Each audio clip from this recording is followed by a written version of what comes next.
Carmen, nós fizemos um trabalho há um tempo atrás. O sumário ficou truncado. Quando eu mando, ele fica truncado, mas eu vou sair e ajeita depois. O que estava com o sinal estava ótimo. Nós fizemos um trabalho há um tempo atrás, né? Fizemos várias oficinas à noite para fazer o levantamento da produção da mandioca. Nós escolhemos um produto e depois fizemos um mapeamento da cadeia de comercialização, tá? Então, esses dois trabalhos, hoje eles estão arrumados nesse texto aqui. Então, pode passar aí, Gabriel. Eu não estou com ele aqui, eu acabo ficando... Pode passar. Então, bora lá. Que é esse Maranhão. Eu tínhamos feito uma apresentação, mas é melhor que aqui você já vê o produto pronto e a gente também já ajusta. E o interesse aqui também, Marcela, mais Santiago, foi que Lucinete fez uma lida desse relatório, fez contribuições, e essas alterações que Lucinete já sugeriu, algumas inserções que nós fizemos, já estão aqui atualizadas. Então, quem é essa rede que a gente foi buscar? Essa é a rede do Maranhão, né, da Caritas Regional Maranhão, e ela é uma rede muito grande. Ela envolve muita gente. Ela envolve 7 regiões do estado do Maranhão, só que essas 7 regiões do estado do Maranhão, ela engloba mais de 2.500 famílias, não são pessoas, são famílias. Então, ela é uma rede que envolve muita gente. E o que a gente foi fazer com esse trabalho que nós fizemos em algumas oficinas? Nós fomos construir o fluxo da produção, né, da mandioca e a cadeia de comercialização, porque o foco desse trabalho é que a gente identifique questões que possam vir a melhorar a comercialização. Então, o que acontece? A comercialização, ela é muito complexa, ela não é uma ação isolada de outras ações. Então, quando nós fizemos esse trabalho, e outros trabalhos também que serão apresentados aqui, são juntos que eles vão fazer o efeito para melhorar a comercialização. Só que a mandioca, ela é uma raiz riquíssima, né? Muito rica. E ela tem uma verticalização, assim, bastante extensiva. E nós escolhemos um produto, porque cada regionalidade tem uma especificação, né? Mas, no consenso da época, nós ficamos com a farinha de puba amarela. E aqui na Bahia, puba é outra coisa. Então, isso, às vezes eu tive uma dificuldade, Lucinete, de entender o que é puba. Porque puba aqui para a gente é aquela farinha da mandioca, mas que faz massa de bolo e tal. Então, deixa eu te dizer, é engraçado demais, porque quando tu fala farinha de puba amarela, aí eu fico aqui, assim, me segurando, porque aqui a gente só chama farinha de puba. Quando a gente diz farinha de puba, já sabe que é amarela. Aí ou a gente chama farinha de puba ou farinha branca. Eu mentalizar. Aqui a gente chama farinha de guerra, por exemplo. Farinha de guerra. Farinha seca. Farinha seca é essa farinha que bota na comida, né?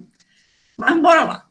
E essa farinha de puba, que é até melhor de falar do que esse amarelo, que às vezes sai o branco em muitos lugares, ela é um produto mais comum e altamente consumido, não só do Maranhão, mas em todo o país. Mas a gente está focada no Maranhão.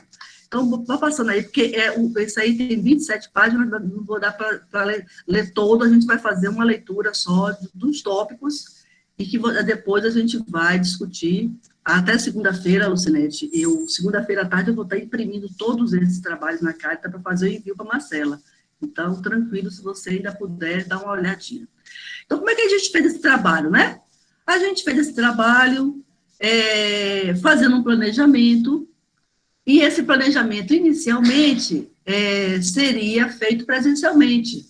Então, nós iríamos ao Maranhão, né? Juntaríamos um grupo de produtores de farinha, e lá nós iríamos fazer tudo que a gente fez virtualmente, né? Nós iríamos escolher produto, nós iríamos discutir mais de perto o que é rede, a importância de tudo isso, e iríamos fazer as mesmas construções, tá? Só que em março, quando nós estávamos já planejando a ida, veio a pandemia, e essa pandemia, ela mudou toda a rotina metodológica nossa, mas não mudou o foco, que isso é muito importante deixar registrado. Nós mudamos o processo metodológico, mas não mudamos o foco. Nós conseguimos manter o foco inicial. E pode passar aí, Agamenon, que eu vou dando a lida. Por quê? Eu quero mais chegar essa parte, já falei disso aí, pode passar. Pode passar. Pode passar. Pronto, eu quero ficar aí. Então, como foi que nós fizemos? Nós conversamos algumas vezes virtualmente, que não foi fácil, nós começamos a conversar pelo WhatsApp, então não foi fácil, porque naquele momento a gente conseguiu ver a dificuldade que nós temos de comunicação virtual, como era gritante, parecia uma coisa fácil e simples, mas não era, mas nós avançamos desse WhatsApp para as plataformas virtuais, que é essa que a gente está usando agora. Ou seja, nós ficamos mais próximos, né? E nessa proximidade nós fizemos a escolha dessa farinha de Cuba. E aí, quem é essa farinha, quem é essa rede, e como é que ela está localizada? Baixa só um pouquinho aí, Agamenon, não foi só. Bom, a rede mandioca é uma rede antiga, já está certo aí, né, Lu? Constituída em 2004, ela teve o nome de mandioca por uma questão muito óbvia, por conta da importância dessa base alimentar no estado do Maranhão, e não só pela importância da base alimentar, mas também pela importância econômica dela. Ou seja, todo mundo, a maioria dos produtores tem seu quintal de mandioca, então isso é muito impactante. E essa rede, o que ela fez? Ela agregou diversas formas de organização. Então, ela agregou grupos formais, informais, ela agregou famílias, ela agregou associações, cooperativas. Então, ela foi uma rede que ela teve como objetivo maior articular realmente todo o produtor que tivesse a produção de mandioca, para que ele pudesse se fortalecer juntos, que essa é a função da rede, para comercializar e continuar produzindo a mandioca. E a articulação da Caritas, ela é por diocese. Então, 7 dioceses, é isso, depois você me fala, viu, Lucina, é isso mesmo, 7 dioceses do estado do Maranhão, que ela atinge com vários grupos incluídos, são 105 grupos no total. E esses 105 grupos agregam mais de 2.000 famílias. Pode descer aí, Agamenon, pode descer aí. Aqui, essa tabela, ela não é antiga, não, ela só é de 2015, é oficial, e ela é muito interessante porque ela mostra, gente, dentro da cultura do Maranhão, aonde está a produção de mandioca. Gente, ela passa o feijão, tá? Ela passa a velha e boa cana-de-açúcar, que é um dos commodities mais produzidos nesse país. Ela perde para a soja e para o milho só, que são 2 commodities atualmente muito fortes. Então, o que a gente vê? Apesar de toda a dificuldade que a agricultura familiar passa, de falta de acesso a uma série de benefícios, de políticas públicas, ainda assim, a produção de mandioca tem uma relevância muito significativa dentro do estado do Maranhão. Ela compete, ao redor dela, só tem grandes produções do agronegócio. Ela não está competindo aqui com produção. Exatamente. Ela é a primeira preocupada com a alimentação do povo, né? Porque a gente sabe que os produtores da soja e do milho é para exportação, e degradação do meio ambiente, empobrecimento dos mais pobres, geração de fome, de desemprego e de expulsão do trabalhador e da trabalhadora do campo. Então, a mandioca, na verdade, para a agricultura familiar, é a primeira.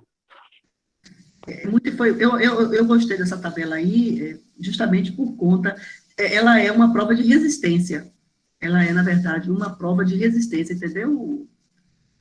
Diante de todo esse processo que a gente vive. Pode descer, H, porque tem mais coisa para a gente discutir. Então, bora lá, pode descendo aí, porque eu quero, veja esse mapa aí, aí eu coloquei esse mapa aí, só esse mapa, eu gosto de colocar o mapa para a gente ter uma ideia visual, mesmo que quem vai ler isso não faça nenhuma avaliação mais acuida, mas é ver de ordem geral.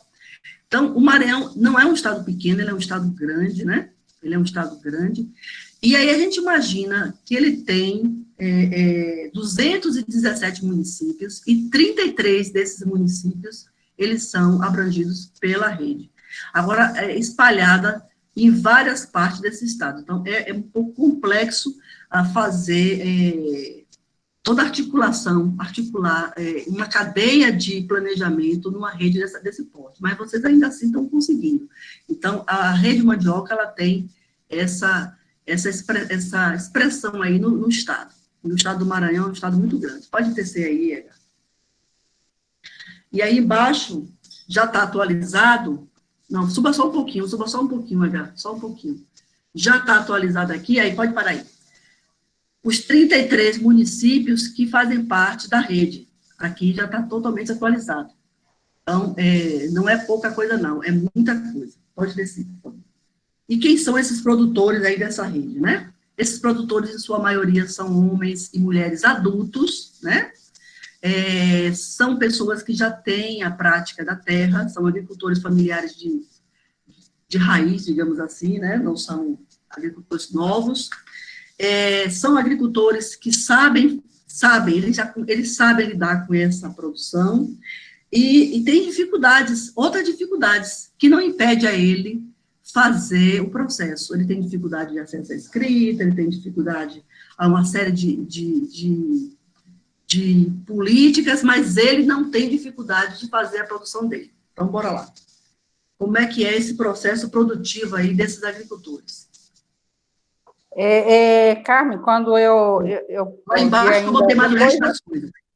Depois eu quero colocar ainda umas palavrinhas aí para qualificar melhor, identificar melhor quem são, além de a gente dizer que são homens e mulheres, na maioria adulta, isso. que a gente diga que são, tá? Por exemplo, lavrador, lavradora, pescador artesanal, quilombola, indígena, quebradeira de coco, catador, ou catadora. Porque aquela outra discussão está lá embaixo que a gente fez, tá? Mas aqui eu queria que você ampliasse o perfil. E se você tiver, por exemplo, a quantidade de mulheres, 40%, 20%, 30%, vai enriquecer bastante. Mas também a gente vai colocando as necessidades que ela já ajuda bastante, tá? Mostrar quem é, que ele não é só um produtor de mandioca. Ele é um multiprodutor. Ele tem outras ocupações, não é só isso, né? Ele não é um ele é um poliprodutor, ele não é um monoprodutor. E até para a gente mostrar que aquilo que a gente disse lá em cima, que nós batizamos o nome com rede de mandioca, mas eles não produzem só mandioca, eles não são monocultores como os sojeiros, etc., né? Eles produzem o azeite, o milho, o feijão, a farinha, o azeite de coco, a pimenta, tudo. Eu acho, aí se você já coloca isso aí, para segunda-feira a gente está com isso fechado. Só tem isso só para você dar essa olhada, mas outras pequenas coisas que você vai vendo aí. Então, bora lá. Independente do que esse agricultor faça, é muito interessante, Dona Maria Pereira, Dona Expedita, e todos os companheiros que não estão aqui, que a gente comece também a criar uma cultura de registrar o que a gente gasta. Aí a gente ainda percebe ainda, apesar de vários avanços, apesar de várias discussões, a gente ainda percebe essa dificuldade do agricultor. Eu tenho várias razões para isso, né? Uma delas é que são muitas atividades que o cara está parando e está anotando, mas essa dinâmica, Lucinete, da gente começar a promover uma forma de fazer essas anotações ainda é uma prática que vai poder, digamos assim, contribuir mais com o planejamento. Eu acho importante, até para a gente poder valorizar e dizer o tanto que a gente trabalha e produz, né? Que a gente, aqui nesse trabalho, por exemplo, a gente viu isso. A gente viu isso, eu vou mostrar aqui. E a gente só está conseguindo ver o que nós vamos ver aqui, porque nós anotamos. Se não fosse anotado, a gente não ia conseguir ver o que está vendo aqui. Pode descer aí, Agamenon, que aí não dá para ler o texto todo, eu só quero pontuar. Então, o que foi que nós vimos aqui? Devagar, que agora é o que nós vimos aqui. O que foi que nós vimos aqui? Nós vimos aqui como é trabalhoso e desafiador produzir a farinha de puba. Nós focamos aqui na farinha de puba. Eu vou depois dizer quais são as outras verticalizações da mandioca. Então, nós fizemos o trabalho em 2 etapas. A primeira etapa foi identificar as etapas da produção da farinha, o que cada etapa traz de atividade. Vocês se desafiaram e colocaram o custo por hectare, vocês foram muito bons, tiveram uma participação também do técnico, então essa articulação, ela tem essa valorização, e nós abrimos espaço para os desafios. Lá na Solar eu chamei de gargalo, aqui a gente foi chamando de desafios. Então nós conseguimos visualizar isso, porque foi registrado. E eu queria registrar aqui que a metodologia, eu usei a mesma metodologia, passei o questionário, lembra, gente? Passei o questionário, aí um respondeu, outro respondeu, outro respondeu, depois sistematizamos o questionário e fomos para debate, tá? Então, o que foi percebido na mandioca? Na mandioca houve um fato muito interessante, porque na hora de construir esse fluxo da produção, a visão, ele não está aqui hoje, o produtor, a visão de um produtor foi detalhada, ele botou ponto por ponto. Aí nós tivemos a percepção também do agente agrícola, do técnico, que foi mais genérica, e tivemos outra percepção que ficou no meio caminho, lá e cá. Então, o que foi rico disso é que quando eu sistematizei, eu pude ver 3 percepções, e isso é muito importante. E dessas percepções nós juntamos e começamos a discutir aí o que foi que aconteceu. Passa aí, por favor, gato. Está passando devagar aí, só porque eu não vou poder discutir tudo aqui, mas a gente vai estar disponibilizado para a gente depois discutir. Então, nós tivemos a etapa geral, cada etapa dessa foi sendo minuciosamente, com essa junção a gente pôde perceber que atividade vocês fazem, então não é simples. Quando a gente pergunta, como é que você produz mandioca? Faz um buraco, enfia lá, tampa, faz uma limpeza e foi. Não é assim tão como parece. A produção da mandioca, e a gente ouviu isso no debate, a produção da mandioca não é problema. E quando a gente foi discutindo, nós fomos vendo que ela é muito trabalhosa. Ela exige muita atenção da agricultura. Então, não é uma coisa simples. E aí, com a ajuda de todo mundo, nós conseguimos ver aí os custos por hectare, nos baseamos aí numa quantidade pequena de hectare, e fomos identificando os desafios, que foi esses desafios, Lucinete e amigas e colegas em geral, que a gente foi trabalhando as sugestões de indicações, tá? Porque são esses desafios, Lucinete, que vai dar subsídio para vocês fazerem vários planos de ações. São esses desafios que vocês vão ter que ver em cada região qual é o mais gritante, qual é o que está na frente, qual é o que já está de boa, para vocês irem, a partir daí, fazer essa discussão. Então, pode descer aí um pouquinho aí, porque a mandioca é muito grande, então, com essa junção, nós conseguimos fazer todos os passos com muita atenção, e nós fizemos também aqui uma coisa bacana. Algumas coisas não foram completadas, e aí nós fizemos uma separação, que ainda foi possível fazer com a mandioca. Nós fizemos o processo manual, e nós fizemos o processo mecanizado. Então, pelas informações dos produtores, do assistente técnico, considerando o tamanho da terra, considerando as condições das pessoas que participaram aqui, porque o importante é que a gente construa isso aqui na perspectiva da percepção de quem estava presente. Não foi eu e Lucinete, Santiago, que sentamos, achamos e estamos dizendo que é assim. Muito pelo contrário. O processo foi oposto, né? Então, não é tão diferente o custo. Mas a gente percebe que as dificuldades, as maiores dificuldades aqui apontadas, ela vem muito pela falta de maquinário. Então, é um processo cansativo, porque se vocês olharem direitinho, a mandioca, ela exige várias etapas de limpeza de terra, e isso é cansativo.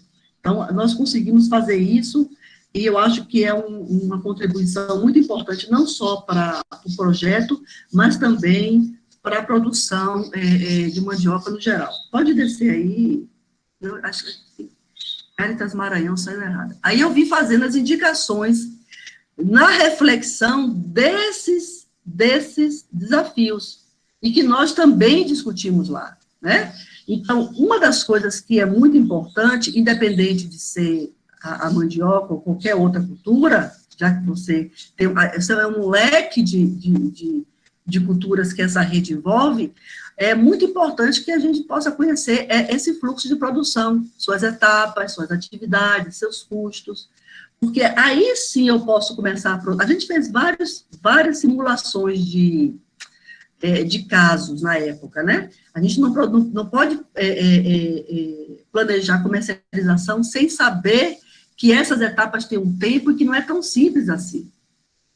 Então, conhecer o processo do fluxo produtivo é muito importante, saber principalmente os custos por etapa, identificar nesses custos, nessas etapas, quais são as dificuldades maiores, né? Identificar que equipamentos e que tecnologias, que são coisas diferentes, né? Tecnologias e equipamentos são apropriados para a gente poder fazer isso em coletivo, né? Ah, mas a rede toma 7 regiões do Maranhão, uma é muito grande, mas eu posso articular um equipamento para uma região, porque na outra não é tão necessário assim, de repente a quantidade de agricultores, a necessidade deles, todas as condições externas deles, não são tão necessárias. Então, eu acho que isso, Lucinete, é que vai dar a vocês a fluidez de planejamentos de médio e longo prazo, de médio. Eu não digo curto, porque curto está muito em cima, mas de médio e longo prazo, para a gente poder ter mais clareza. Eu não posso padronizar uma ação numa estrutura como a da mandioca, porque ela é muito grande, ela envolve muitas famílias, ela é muito extensa. Outra questão também importante é a gente fazer o levantamento da viabilidade econômica, né? Por exemplo, da farinha de puba, ela já está pronta aí para uma ação que vocês podem fazer agora com esse recurso é justamente fazer a viabilidade econômica dela, né? Articular uma formação e uma construção, que são coisas diferentes. Formação, o cara vai entender lá como é que faz. Agora, eu quero construir. Além de formar, eu quero que você me dê esse valor, né? E isso a gente vai percebendo se é viável ou não articular essa produção, até quando, de que forma. E eu indiquei aí o plano de ação, justamente, os planos de ações, eles são mais ricos quando eles trazem gargalos reais, né? Quando eles trazem as referências de dificuldades reais. Pode descer um pouquinho. Eu não sei mais onde é que eu estou. Ah, tá. E aí, depois que nós construímos o fluxo da produção, que ali está dentro da porteira, ali é dentro da porteira, que isso foi importante, a gente discutiu, Dona Expedita participou desse processo e trouxe várias contribuições, ela está lembrada, mas eu lembro de muitas coisas. E depois nós fomos discutir, né, a cadeia de comercialização, que é outra coisa. Como é que eu vendo isso? Aonde eu vendo isso? A gente só não chegou na viabilidade, que seria por quanto eu vendo isso. Nós não chegamos nesse ponto. Então, vamos embora lá.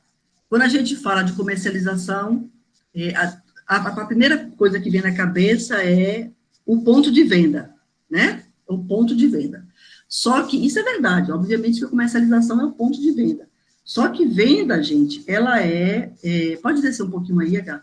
Só onde está os... Aí tá bom, senão eu vou me empolgar aqui. Só que o ponto de venda, ele envolve outras questões que a gente, às vezes, não percebe, né? Se eu tivesse entregando no mercadinho da cidade, eu ganhava dinheiro. Aí a gente entrega no mercadinho da cidade e não ganha dinheiro. Ah, mas se eu entregar no supermercado, eu vou ganhar dinheiro. A gente entrega no supermercado e a gente não ganha dinheiro. Por quê? Porque existem outros fatores que a gente precisa também trazer para a discussão. Precisa estar atento. E aí, são esses fatores que a gente foi discutir, que a gente chama de cadeia. São elos dessa cadeia, né? Então, bora lá. Para eu vender a farinha, a de puba que a gente escolheu, eu preciso de fornecedores de alguns insumos, eu preciso de fornecedores de alguns insumos, como eu não posso levar farinha na mão, eu não posso levar farinha de qualquer jeito, né?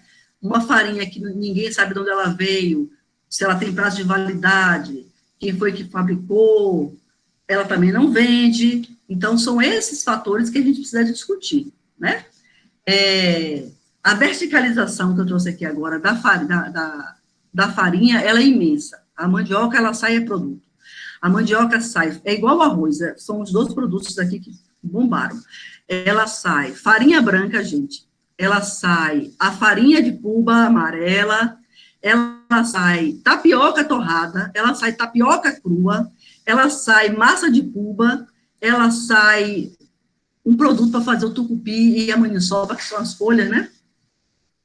E ela ainda tem, além da verticalização, ela ainda faz subproduto. Depois que sair, tira o resto de sair, ainda sai produto. E aí sai a casca da mandioca, que serve para alimentação animal. Ainda tem também uma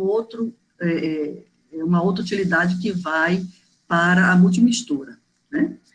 E aí nós tivemos aí, dessa cadeia de comercialização, os fornecedores, essas verticalizações, esse produto, esse subproduto, o beneficiamento da mandioca, pode baixar aí, por favor, eu me empolguei.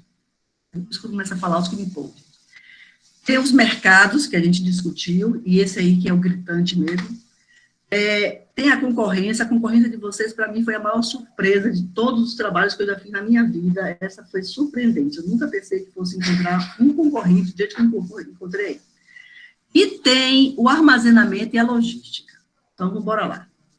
Eu vou fazer o seguinte, H, você vai dar uma passada aí mais longa, senão eu vou demorar muito aqui. E eu quero descer aí para o ponto 6. Precisamente o 6.1. Aí. Pronto. Então, vamos embora discutir. Lá em cima que eu pulei, não é nada que não seja importante, não. É importante. É uma descrição anterior a isso aqui. Eu estou descrevendo alguns pontos externos aqui. Mas como ainda tem 2 apresentações, eu também não quero ocupar todo o tempo, só com essa. Então, bora lá. Pode descer mais um pouquinho, H? O que foi que nós identificamos? Por que está de vermelho, que eu queria passar isso para justamente chegar neste ponto. Tudo foi para chegar nesse ponto. Bom, nós identificamos esse elo da cadeia, 3 questões, né?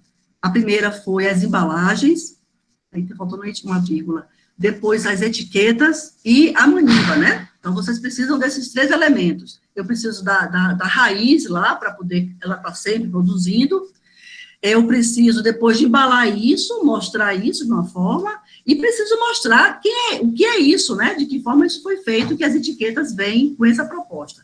Então, esses foram os fornecedores desse produto que nós trabalhamos, tá? Então, essa observação de vermelho foi o que eu falei a você, Lucinete, que eu havia modificado, mas não havia retirado. Né? Acho que tem outra também na frente também. Eu ainda insisto em dizer que a questão da extensão, como essas redes que são muito extensas, né, elas precisam terem uma atenção por segmentos, assim, de localidade, porque senão ela não consegue atender a todo mundo, sempre fica muito miudinho. Então, eu fiz essa observação aqui, porque eu ainda acho que é muito importante, nesse caso aqui, a gente fazer o fomento de organização de compras coletivas. Então, não só a questão de ter um projeto que venha a comprar a etiqueta ou a embalagem, mas a gente já precisa fomentar isso aqui. Como é que esse coletivo, que é tão grande, tão extenso, pode também se organizar para produzir fundos solidários específicos para isso? Eu já não quis apontar o fundo solidário, porque não é só essa via, né? Mas é uma via que já precisa de reflexão. Então, você fez uma sugestão, eu fiz a reflexão, mas eu não quis eliminar essa observação, porque eu acho que ela é muito pertinente para a gente.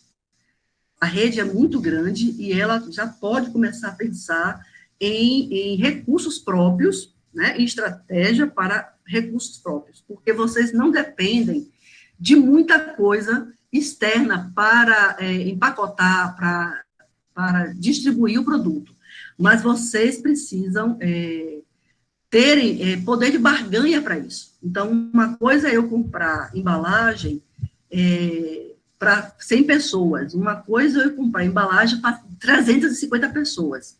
Uma coisa, então, isso já dá um diferencial de poder de barganha, não só falando de rede, mas em qualquer negociação. Então, quando eu acho que é muito importante fazer essa organização, eu estou me dirigindo a esse contingente de produtores. A gente precisa começar devagar a fomentar isso. Não quer dizer que é uma regra, que é obrigatório, mas a gente precisa começar a despertar isso. Pode descer aí, H. Eu deixei aí de vermelho, porque eu cheguei a falar com vocês, que eu tinha feito essa observação. Bom, o beneficiamento é feito nas casas de farinha, o entrave dos beneficiamentos ainda é o mesmo, que é o transporte, e a gente tem questões da unidade produtiva para a casa de farinha, a gente tem questões da casa de farinha para a distribuição fora, a gente tem questões para voltar da casa de farinha para a unidade, então isso aqui foi discutido, eu me lembro que a dona Expedita fez até um exemplo aí, falou até de alguma coisa disso. E isso é um ponto para se levantar a discussão da rede mandioca. Aí nós chegamos aqui nos mercados. Pode baixar aí, por favor. Né? Não, só o mercado. Eu quero ficar lá no mercado. Aqui tá ótimo. Então, bora lá. O mercado institucional é um mercado forte da farinha, né? Mercado institucional. E os mercados de circuito curto. Todo o processo de produção de EPS, o circuito curto é o forte dele, tem que ser o forte dele. E tem que ser aí que a gente tem que centrar força, né? Não adianta centrar força para vender farinha para Nova York, nem para o Japão, tendo um país que consome farinha como o nosso país consome, né? Então, a gente precisa criar estratégias. Como é que eu desperto isso para aqui, para o meu vizinho? Nós discutimos isso. Inclusive, o próprio produtor, que não produzia mandioca e não comia farinha da rede. A gente chegou a discutir isso. E o mercado institucional, ele foi um mercado que deu um diferencial na agricultura familiar. E com a questão da pandemia, a gente sentiu como esses mercados de circuito curto são importantes para a gente. A feira que está fazendo falta, o mercadinho, né? Aquelas pequenas vendinhas que é feita, aquela vendinha de beira de estrada. Então, hoje a gente consegue perceber como esses mercados de circuito curtos são muito importantes para toda essa articulação. Então, a gente precisa centrar força nesse mercado. Está errado pensar em mandar farinha do Maranhão para o Piauí? Óbvio que não. Mas a gente precisa fazer uma organização para que essa saída do Maranhão para o Piauí, ela seja viável em todos os aspectos, né? Por isso, é muito importante a gente continuar com essa discussão. Bom, e durante a pandemia, a gente viu questões que a gente desconhecia e que a gente vê que hoje elas são importantes. Dona Maria está aqui, Expedita está aqui, eu estou aqui. Eu me bati o tempo inteiro, eu não conseguia acessar nada sem a Agamenon me orientar, né? E eu vi os agricultores se batendo também igual. Então, hoje a gente está aqui tranquilo, não precisa ninguém falar, desliga o microfone. Antes era aquela agonia, porque a gente aprende mesmo, né? Então, não é assustador. Então, se a gente aprende, não é assustador, e a gente viu que isso tem uma importância, a gente também precisa dar atenção a isso. Então, eu trago aqui essas dificuldades, e a gente discutiu isso, Lucinete, mas eu não quis botar assim, pé no freio, mas na frente eu coloquei outras coisas que você também sugeriu, que eu também concordo, é que a gente viu dificuldades como falta de acesso à internet. Ora, como é que eu posso solucionar acesso à internet numa rede que tem 2.500 famílias? Eu vou ter que fazer um plano de internet por região, por grupo de agricultores, né? Ah, mas aí a gente precisa... Aí, o que é o Fundo Solidário nesse processo? O que é a organização coletiva nesse processo? Bom, são sugestões, não são imposições, né? Então, nós vimos que o acesso à internet é difícil, nós vimos que acessar também a tecnologia, o equipamento, né? Meu celular não pega Zoom. Isso é equipamento, gente. Não é só internet. Eu tenho internet, mas o equipamento está antigo, né? E as plataformas visuais que a gente viu, como elas são ágeis. Então, eu acho que dentro desses circuitos curtos também, curtos, eu não estou falando disso aqui para vender para Nova York, circuitos curtos, nós nos pegamos hoje com essa demanda para discussões futuras. E eu vou passar, porque senão me empolgo. E se o Lucinete pegar aí também, a gente vai longe. Vá, pode descer aí, Agamenon. Então, quando a gente fala de mercado, gente, eu só quero dar esse toque. Mercado é isso. Mercado é o lugar que eu vou vender. Tá bom, eu vendo na feira, não tem mais feira.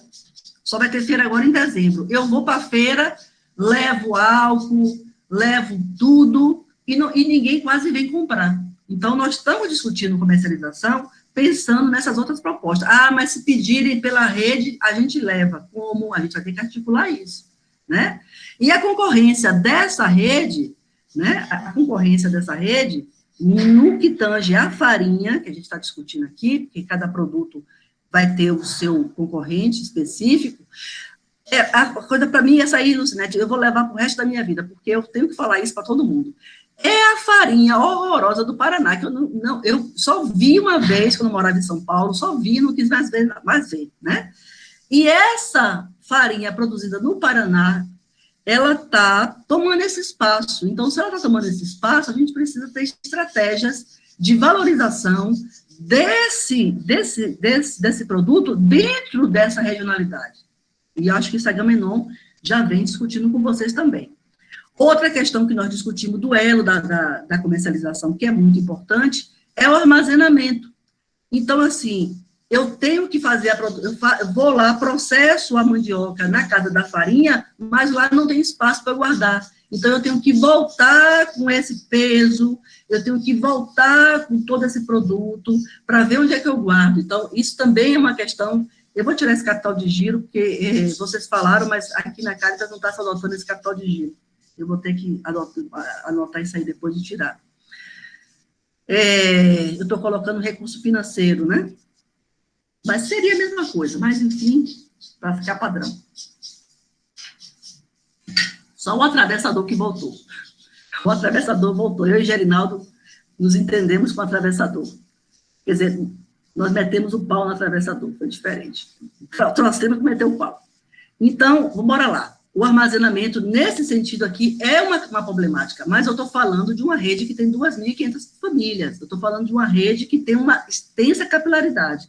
Então, a gente precisa dar atenção a essa questão. Pode descer aí, por favor, Agamenon. E aí, o que é essa logística, né? Essa logística que a Agamenon passou batida aí, logística. Essa logística é a parte mais gritante. E essa logística, gente, ela não é só uma fragilidade porque o agricultor não tem veículo, porque...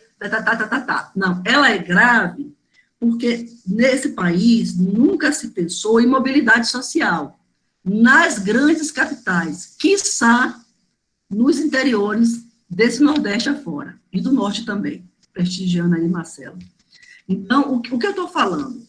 Nós não temos estradas, nós não temos facilidade, as localidades elas foram abertas sem planejamento, então você às vezes tem que dar uma volta, um caracol para chegar num lugar, porque nunca se pensou numa malha de infraestrutura, de viabilidade e mobilidade das pessoas. Então, essa é uma dificuldade nossa, tá?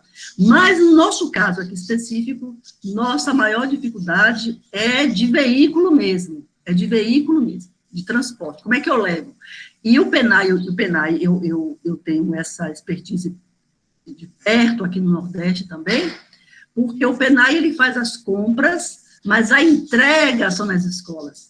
As entregas são nas... E aí, isso complica muito para pequenos grupos entregar. E aí, Lucinete, Santiago e Dona Maria Pereira e Expedita, eu pergunto a vocês, quando a gente vende no PENAI, em nome de um grupo, seja formal ou informal, em nome de uma associação, seja formal ou informal, em nome de uma cooperativa, a gente está dizendo que não está sozinho.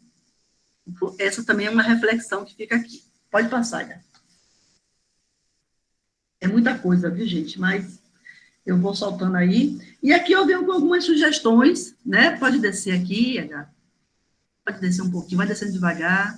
Aqui, a de fornecedor, que eu volto a insistir, Lucinete, por isso eu deixei aquele negócio lá de vermelho, vou deixar vermelho para você dar uma olhada e fazer uma reflexão, né? Que a dificuldade de embalagem, etiquetas, aqui eu botei a vírgula, lá em cima eu botei, é de manter um padrão nas 7 regiões. Mas eu acho que se vocês setoriarem isso, isso acho que fica mais fluido de se resolver, né? Essa é uma questão da rede. As minhas indicações aqui, que não são imposições, são indicações para reflexões futuras de construção de planos de ações, que vocês podem construir esses planos de ações agora com esse recurso que vocês vão receber, que ele tem liberação para isso, pode descer, H. Identificar qual é o mais grave também, né? Mapear as regiões aí, só subindo um pouquinho só, H. Mapear tudo é a solução de tudo, né? Porque se vocês conseguem mapear as 7 regiões, como é que elas estão subdivididas, quais são as características de cada dessa sub-região, fica mais tranquilo planejar etiqueta e embalagem, né? Porque a gente fala, todo mundo igual, é um pouco assim, eu fico pensando assim, vestir um gigante, né? Tirar a medida da cabeça aos pés de um gigante, não é muito fácil fazer isso, mas se a gente fizer por partes, pegando características e deixando um fio condutor, Lucinete, né? Que aquele fio é o que une todo mundo, eu acho que isso fica viável e possível, né? Ainda quero deixar aqui salientado que eu acho que essa questão de quantidade, com as compras coletivas, reduz o custo para as associações, para os grupos, tá? Em relação à concorrência, batalhar mesmo, que é aqui que a gente colocou aquelas observações, né? Pode descer um pouquinho aí, Agamenon. Aqui a gente jogou duro, eu tenho até que ler isso aí para a gente não... aí tá bom. Então, a concorrência é fortalecer a produção do ponto de vista do consumidor. E isso o marketing faz muito bem. A comunicação está fazendo isso, né? Então, quando eu não estou vendendo farinha, vender farinha todo mundo vende. Não, nós estamos vendendo o resultado de um grupo de pessoas que são assim, assado, diferenciados. Aí eu não estou comprando mais farinha. E é isso que vocês estão fazendo aí com a Agamenon, e que vocês vão precisar estar sempre fazendo. E é isso que eu digo, esse fio condutor. E cada regionalidade, cada uma dessas 7 regiões, ela tem uma característica que a gente não pode... Eu não posso fazer um padrão. Se eu fizer um padrão, eu acabo não identificando esse produto naquela regionalidade. O mercado, a gente já falou, pode passar, Agamenon, que eu já estou estourada de horário. Também a questão de ampliar o mercado para além institucionais é importante, vocês já estão fazendo isso, e a gente hoje precisa estar atento para os mercados virtuais, porque essa é uma nova realidade, como a TV colorida. Depois que fez a TV colorida, ninguém queria mais a preta e branca. Depois que todo mundo conseguiu comprar o computador portátil, ninguém quer comprar o computador de pé. E aí vai. E aí não tem mais jeito, tá? E a gente também já precisa dar essa vazão, organizar para isso, precisa preparar as associações para vendas com notas fiscais, então eu preciso de formação com pessoas especializadas. Não adianta chamar uma pessoa legal, bacana, uma pessoa que realmente trabalhe com a nota fiscal para esse grupo. Não é fácil, não é simples, mas também não é impossível. Mas precisa saber que depois que emite uma nota fiscal, existe uma segunda parte que precisa dar conta, para não ficar com a certidão negativa. A certidão negativa é porque essa segunda parte não é feita. Então, a gente precisa fazer esse pool de capacitação, tá? Bora lá. Pode descer, Agamenon. Eu já estou acho que eu já nem sei onde é que eu estou mais. A logística, que também a gente já tinha discutido, que é essa questão do transporte, e aqui a gente precisa, eu ainda volto ao mesmo ponto, que a gente tem muita gente e que precisa começar a fomentar e articular esse processo coletivo, né? Não de comprar veículo, porque quando a gente fala comprar alguma coisa numa condição onde a gente trabalha, eu vim fazendo essa reflexão por causa de uma pergunta de Gere. Se eu for comprar um caminhão, por exemplo, para a rede mandioca, vai ficar no nome de quem? Da associação, da cooperativa, do grupo informal. Aí a gente cria um outro problema, né? Mas se eu articulo uma parceria de aluguel, que a manutenção desse aluguel seja um pool de várias associações, e que de tempo em tempo a gente renove o veículo, né? Como é o caso do leasing, eu acho que a gente já evita pelo menos uma questão. É o caso do trator. Compra o trator da associação X, para circular em 10 associações. Ele não sai da casa do presidente da associação, né? Ele não sai, só com quebra, para todo mundo pagar o conserto. Aqui na Bahia, essa prática é cruel.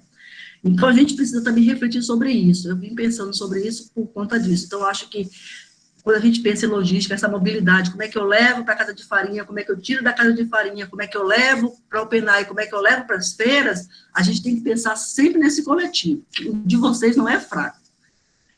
Pode descer aí. Uma coisa importante da logística, Lucinete, e Dona Maria Pereira Expedita, é mapear as rotas. Como é mais perto, como é que fica mais viável, bora para o viável. Eu quero sair da casa de Maria Pereira e chegar na casa de Expedita. Como é mais fácil? Então bora por aqui, que ali eu já pego Marcela, estou olhando aqui o nome de todo mundo, viu, gente? Bora sair por aqui, que eu já pego a Agamenon, pego Marcela, pego Santiago, pego Israel, pego Lucinete e chego na casa de Expedita. Vamos embora pegar Expedita, bora subindo de novo. Esquecemos Marcela. Ixi, meu Deus do céu. Santiago. Então, fazer rota é a gente fazer esse caminho de uma forma que seja rápida, porque também não passar o dia todo no pinga-pinga, não tem quem aguente, além das estradas. E também que seja viável, o combustível é mais barato, o tempo é mais curto, isso também são questões coletivas. E aí, por fim, mas não quer dizer que é menos importante, desça aí o 8, por favor,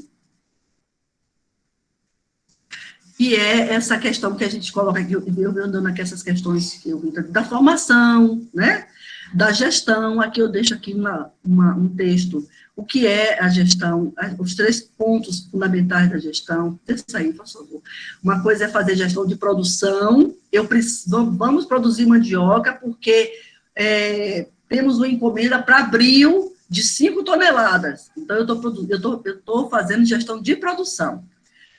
Em abril, quando eu entregar, eu estou fazendo gestão de comercialização. E o que é que eu preciso dessas 2 coisas para a gente juntar aí no dia da escala? Porque o maior mito é dizer que a produção do agronegócio produz escala. Isso é mito. A agricultura familiar, pequenininha, com 3,8 hectares, também produz em escala. Como louca, eu quero 10 toneladas de farinha. Eu vou juntar. Só se eu fizer uma parceria com uma parte da rede mandioca, eu já tenho mais do que isso. Então, a escala da economia solidária, ela não dá por extensão de terra, ela dá por junção de vários pedaços de produção. Por isso ela é rica, por isso ela distribui riqueza. Porque eu não pego as 10 toneladas somente da minha fazenda. Eu pego essas 10 toneladas de várias famílias, de 1.000 famílias. Então, são 1.000 pessoas que estão ganhando dinheiro. Essa é a diferença da economia solidária para a economia convencional, a distribuição de riqueza, que a gente discute um pouco isso, mas a gestão da produção é a gestão para gerar escala, né? A comercialização é a gente achar onde vai vender, como vai vender e de que forma a gente entrega isso. Passa aí, já cheguei ao fim, e eu peço imensa desculpa, mas eu me importo. Prestação de contas, volte. Isso é urgente. Dê 2 passos para trás. Testa aí. Gente, lembra lá do começo que a gente precisa fomentar os registros? Prestação de contas. Agricultor familiar hoje, eu vi atendendo alguns agricultores, eles sempre fazem essa queixa. A gente entrega, nunca sabe quanto foi que vendeu, nunca sabe quanto foi que, para quem vendeu, nunca sabe, só disse que não tem dinheiro, só disse que não tem dinheiro. Então, a gente precisa fomentar a prestação de contas. Tá? Vai vender quanto, para quem, vai ser quanto de cada um, e com tranquilidade, para as pessoas poderem se organizar. Então, isso é muito importante. Quando eu falo prestar conta, a gente fala também aqui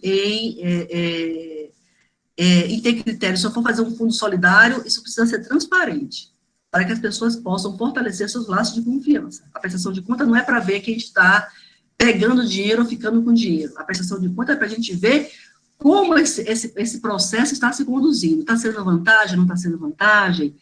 Agregou mais gente, não agregou? É isso que a gente presta contas. Pode passar aí, pessoal. Não somos auditores, né? Pode descer. Eu acho que aí agora só isso, a logística que eu já falei para vocês, já fui falando no pacote, e essas minhas considerações finais que estão aí, eu agradeço a todo mundo, peço um pouco de desculpas, porque eu me empolguei, mesmo, mas foi. Mas pelo menos nós lemos o documento. Deixa eu botar minha cara aqui, agradecer a vocês.